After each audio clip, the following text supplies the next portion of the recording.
Hey guys, back with a review of The Case of the Missing Servant.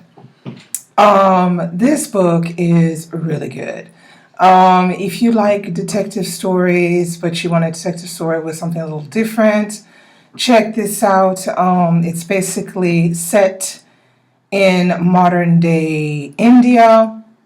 The main character is Vish Puri, who is a quite proud, clever, big kind of guy, Punjabi, and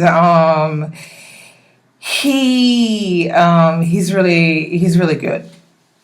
He uses the oldest technique around to solve the different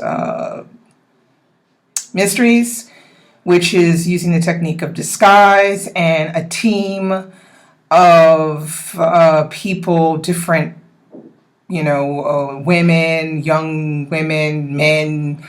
But what they do is they all have some type of specialty. It allows them to adapt to wherever they are in India. In fact, the real detective techniques apparently came from India. So you see that in the book, how they use all of these types of techniques in order to solve the mysteries.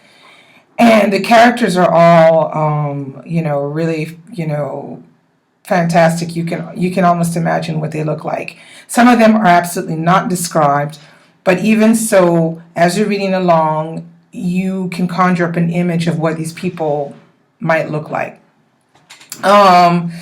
What else? The good thing about this book as well is that you will learn more things about India. There's a lot of little facts and little things on the culture, the caste system, the language, the food. Oh, speaking of the food, I'm a big lover of Indian food, and I tell you, I'm in Italy at the moment, but I was like looking for some samosa and some other stuff from this book.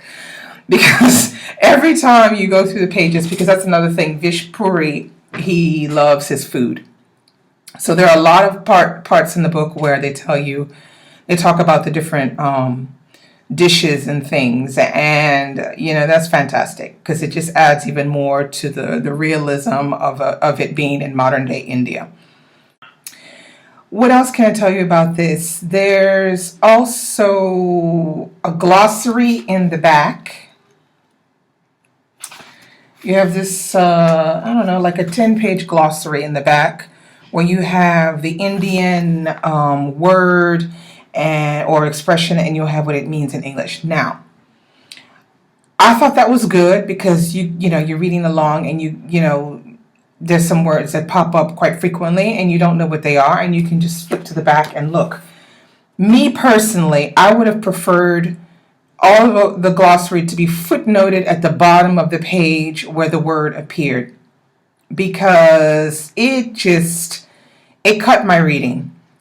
So I was always having to stop, look in the back, and yeah, that got kind of old.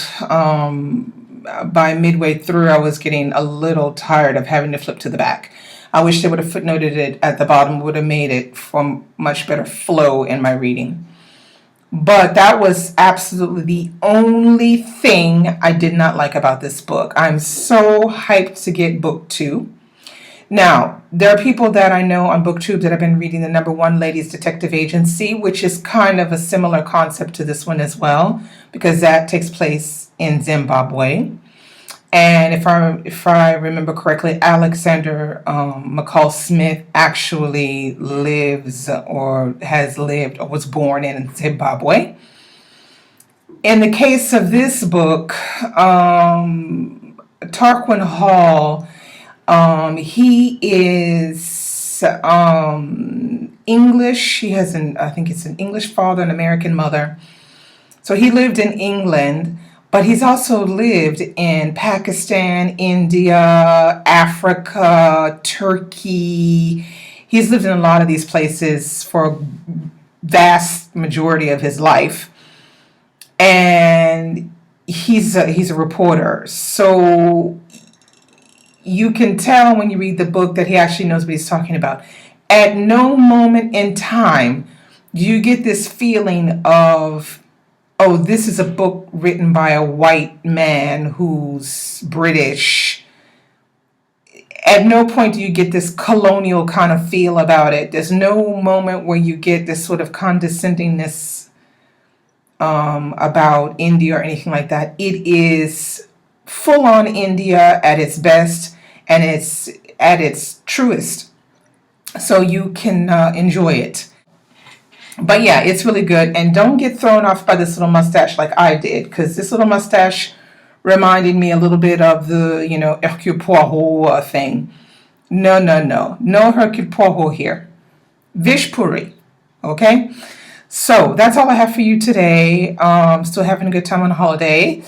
I think I might pick up Inferno next. So I'm getting ready to head out to the pool. Got my book. And I hope to be with you really soon with a review of Inferno. Bye bye.